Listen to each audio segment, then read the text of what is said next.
Hi ನಮಸ್ಕಾರ, welcome to ಸಾಶಿ cooks. ನಾನಿವತ್ತು ಮೊಟ್ಟೆ ಗ್ರೇವಿ ಮಾಡಿ ತೋರಿಸ್ತಾ ಇದ್ದೀನಿ.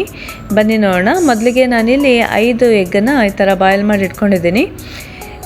ಈಗ ಗ್ರೇವಿ ಮಾಡಲಿಕ್ಕೆ ಮೊದಲಿಗೆ ನಾವು ರುಬ್ಕೊಳ್ಬೇಕು. ರುಬ್ಲಿಕ್ಕೋಸ್ಕರ ನಾನಿಲ್ಲಿ 7-8 ಎಸಳು ಬೆಳ್ಳುಳ್ಳಿ, ಹಾಗೆ 3 ಪೀಸು ಶುಂಠಿ, ಫ್ಲೇವರ್ಗೋಸ್ಕರ ಸ್ವಲ್ಪ ಕೊತ್ತಂಬರಿ ಸೊಪ್ಪು ತೊಗೊಂಡಿದ್ದೀನಿ. ನೋಡಿ, ಜಾರಿಗೆ ಹಾಕ್ಕೊಂಡಿದ್ದೀನಿ ಇದನ್ನೆಲ್ಲ.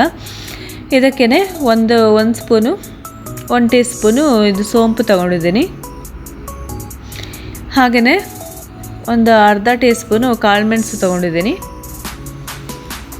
ಹಾಗೆ 1 ಟೀ ಸ್ಪೂನು ಜೀರಾ ತೊಗೊಂಡಿದ್ದೀನಿ. ಆಯಿತಾ, ಇವೆಲ್ಲವನ್ನು ಕೂಡ ತರಿಯಾಗಿ ರುಬ್ಕೊಳ್ಳೋಣ. ಫಸ್ಟು ನೋಡಿ, ಇಲ್ಲಿ ರುಬ್ಬಾಗಿದೆ. ಬನ್ನಿ ನಾವೀಗ ಒಗ್ಗರಣೆ ಮಾಡ್ಕೊಳ್ಳೋಣ ಪಲ್ಯಕ್ಕೆ. ಈಗ ಒಗ್ಗರಣೆ ಮಾಡಲಿಕ್ಕೆ 2 ಟೊಮೆಟೊ ತೊಗೊಂಡಿದ್ದೀನಿ. ಹಾಗೆಯೇ 2 ಈರುಳ್ಳಿ ತೊಗೊಂಡಿದ್ದೀನಿ. ಹಾಗೆ ಸ್ವಲ್ಪ ಕರಿಬೇವು ಸೊಪ್ಪು, ಹಾಗೆ 1 ಹಸಿಮೆಣಸಿಕಾಯಿ ಕೂಡ ತೊಗೊಂಡಿದ್ದೀನಿ. ಇವೆಲ್ಲವನ್ನು ಸಣ್ಣದಾಗಿ ಹೆಚ್ಚಿಡ್ಕೋಬೇಕು, ಟೊಮೆಟೊ ಮತ್ತು ಈರುಳ್ಳಿನ. ಈರುಳ್ಳಿ ಜಾಸ್ತಿ ತೊಗೊಂಡಷ್ಟು ಪಲ್ಯ ಚೆನ್ನಾಗಿರುತ್ತೆ. ಬನ್ನಿ, ಈಗ ಒಂದು ವಿಸಲಲ್ಲಿ ಈಗ ಆಯಿಲ್ ಹಾಕ್ತಾ ಇದ್ದೀನಿ. 2 ಟೇಬಲ್ ಸ್ಪೂನ್ ಹಾಕ್ಕೊಳ್ಳಿ. ಇದಕ್ಕೆ ಹೆಚ್ಚಿದ ಈರುಳ್ಳಿ ಹಾಕ್ಕೊಂಡಿದ್ದೀನಿ. ನೀವು ಇದಕ್ಕೆ ಬೇಕಾದರೆ ಮುಂಚೆ ಆಯಿಲ್ ಹಾಕಿದ ಮೇಲೆ ಸಾಸಿವೆ ಕೂಡ ಹಾಕ್ಕೊಳ್ಬೋದು. ಸಾಸಿವೆ ಹಾಕ್ಕೊಂಡು ಚಟ್ಪಟ ಅಂದಮೇಲೆ ಸಾಸಿವೆ, ಅದಕ್ಕೆ ಈರುಳ್ಳಿ ಹಾಕ್ಕೊಂಡು ಈ ಥರ ಕರಿಬೇವು ಸೊಪ್ಪು, ಹಸಿಮೆಣಸಿಕಾಯಿ ಎಲ್ಲ ಹಾಕ್ಕೊಳ್ಬೋದು. ನಾನಿವತ್ತು ಸಾಸಿವೆನ ಹಾಕ್ತಾಯಿಲ್ಲ, ನೀವು ಹಾಕ್ಕೊಳ್ಳಿ, ಚೆನ್ನಾಗಿರುತ್ತೆ ಸಾಸಿವೆ ಹಾಕಿದ್ರು ಕೂಡ. ನೋಡಿ, ಈಗ ಈರುಳ್ಳಿ ಫ್ರೈ ಆಗ್ತಾ ಇದೆ. ಆಯಿತಾ, ನಾನು 2 ದೊಡ್ಡ ಈರುಳ್ಳಿ ತೊಗೊಂಡಿದ್ದೆ, ಅದನ್ನು ಇಲ್ಲಿ ಹೆಚ್ಚು ಹಾಕ್ಕೊಂಡಿದ್ದೀನಿ. ನೋಡಿ, ಈರುಳ್ಳಿ ಕೂಡ ಈಗ ಬಾಡಿದೆ. ಇದಕ್ಕೊಂಚೂರು ನಾನು ಸಾಲ್ಟ್ ಹಾಕ್ಕೊಳ್ತಾ ಇದ್ದೀನಿ, ಒಂದು ಅರ್ಧ ಟೀ ಸ್ಪೂನು.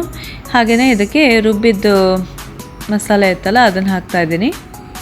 ಶುಂಠಿ ಬೆಳ್ಳುಳ್ಳಿ ಪೇಸ್ಟ್ ಎಲ್ಲ ರುಬ್ಕೊಂಡ್ವಲ್ಲ ತರಿಯಾಗಿ, ಅದನ್ನು ಹಾಕಿದ್ದೀನಿ. ಅದನ್ನು ಹಾಕ್ಕೊಂಡು ಸ್ವಲ್ಪ ಫ್ರೈ ಮಾಡ್ಕೊಂಡಿದ್ದೀನಿ. ಇಲ್ಲಿ ಇದಕ್ಕೇ ನಾನು 2 ಟೊಮೆಟೊ ಹೆಚ್ಕೊಂಡಿದ್ನಲ್ಲ, ಅದನ್ನು ಕೂಡ ಹಾಕ್ತಾಯಿದ್ದೀನಿ. ಇವೆಲ್ಲವನ್ನು ಚೆನ್ನಾಗಿ ಬಾಡಿಸ್ಕೋಬೇಕು. ಇದಕ್ಕೆ ಅರ್ಧ ಟೀ ಸ್ಪೂನು ಅರಿಶಿನ ಪುಡಿ ಹಾಕಿದ್ದೀನಿ. ನೋಡಿ, ಹಾಗೆಯೇ ಅರ್ಧ ಸ್ಪೂನು ನಾನು ಧನಿಯಾ ಪುಡಿ ಹಾಕಿದ್ದೀನಿ. ಇಲ್ಲಿ ಚೆನ್ನಾಗಿ ಒಂದು ಸಲ ಫ್ರೈ ಮಾಡ್ಕೊಳ್ಳೋಣ. ಹಾಗೆ 1 ಟೇಬಲ್ ಸ್ಪೂನು ನಾನು ಖಾರದ ಪುಡಿ ಹಾಕಿದ್ದೀನಿ. ಖಾರದ ಪುಡಿ ಎಲ್ಲ ನೋಡ್ಕೊಂಡು ಹಾಕ್ಕೊಳ್ಳಿ, ನಿಮಗೆ ಎಷ್ಟು ಖಾರ ಬೇಕೋ ಅಷ್ಟು. ತಳ ಹಿಡಿತಾ ಇದ್ದರೆ ಸ್ವಲ್ಪ ನೀರು ಕೂಡ ಆ್ಯಡ್ ಮಾಡಿಕೊಂಡು ಕುಕ್ ಮಾಡ್ಕೋಬೋದು.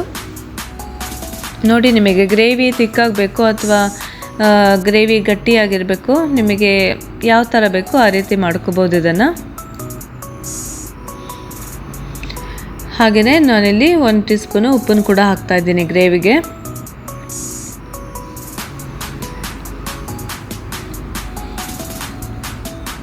ಓಕೆ, ನೋಡಿ, ಇಲ್ಲಿ ಈ ಥರ ರೆಡಿಯಾಗಿದೆ ಈರುಳ್ಳಿ ಟೊಮೆಟೊ ಗ್ರೇವಿ. ಬನ್ನಿ, ಇದಕ್ಕೆ ನಾವು ಬೇಯಿಸಿದ್ವಲ್ಲ ಆ ಎಗ್ಗನ್ನೆಲ್ಲ ಈಗ ಹಾಕ್ಕೊಳ್ಳೋಣ. ಎಗ್ಗಿಗೆ ನಾನಿಲ್ಲಿ ಜಸ್ಟ್ ಈ ಥರ ಫೋರ್ಕಲ್ಲಿ ಚುಚ್ಕೊಳ್ತಾ ಇದ್ದೀನಿ, ಹಾಗೆ ರಸ ಎಲ್ಲ ಸ್ವಲ್ಪ ಹಿಡೀಲಿ ಅಂತ. ನೋಡಿ, ಈ ಥರ ಚೆನ್ನಾಗಿ ಈ ಥರ ಮಿಕ್ಸ್ ಮಾಡ್ಕೊಳ್ಳೋಣ ಮೊಟ್ಟೆಯನ್ನು.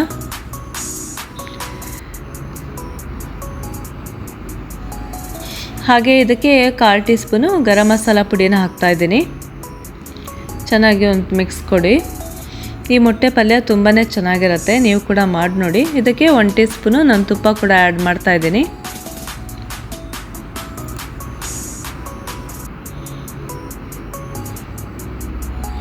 ನೋಡಿ, ಇಲ್ಲಿ ಮೊಟ್ಟೆ ಪಲ್ಯ ರೆಡಿಯಾಗಿದೆ. ಆಯಿತಾ, ನಾನಿವತ್ತು ಈ ಮೊಟ್ಟೆ ಪಲ್ಯನ ದೋಸೆ ಜೊತೆ ಟೇಸ್ಟ್ ಮಾಡ್ತಾಯಿದ್ದೀನಿ. ದೋಸೆ ಜೊತೆಗಂತೂ ಸಖತ್ತಾಗಿರುತ್ತೆ ಇದು. ದೋಸೆಗೆ, ಹಾಗೆಯೇ ಚಪಾತಿ, ರೊಟ್ಟಿ, ಹಾಗೆ ಇದು ಪರೋಟ ಆಗಿರ್ಬೋದು, ಎಲ್ಲದಕ್ಕೂ ತುಂಬಾ ಚೆನ್ನಾಗಿರುತ್ತೆ. ಹಾಗೆ ನಾವು ರೋಸ್ಟ್ ಮಾಡಿಕೊಂಡ್ರೆ ಇದು ರೈಸ್ ಸೈಡ್ ಡಿಶ್ ಆಗೆಲ್ಲ ಯೂಸ್ ಮಾಡ್ಕೋಬೋದು. ನೋಡಿ, ನಾನಿವತ್ತು ಪಲ್ಯನ ದೋಸೆ ಜೊತೆ ಸರ್ವ್ ಮಾಡ್ತಾಯಿದ್ದೀನಿ. ನೋಡಿ, ದೋಸೆ ಕೂಡ ರೆಡಿ ಆಗ್ತಾ ಇದೆ. ಇಲ್ಲಿ ದೋಸೆ ಜೊತೆ ಈ ಪಲ್ಯ ತಿಂದರೆ ಸಖತ್ತಾಗಿರುತ್ತೆ ಟೇಸ್ಟು. ಓಕೆ, ಈ ರೀತಿ ನೀವು ಕೂಡ ಮನೇಲಿ ಒಂದ್ಸಲ ಮಾಡಿ ನೋಡಿ, ತುಂಬಾ ಚೆನ್ನಾಗಿರುತ್ತೆ ಈ ಪಲ್ಯ. ಆಯಿತಾ, ಇದನ್ನು ಗಟ್ಟಿ ಮಾಡಿಕೊಂಡು ರೋಸ್ಟ್ ಕೂಡ ಮಾಡ್ಕೋಬೋದು. Okay, thanks for watching.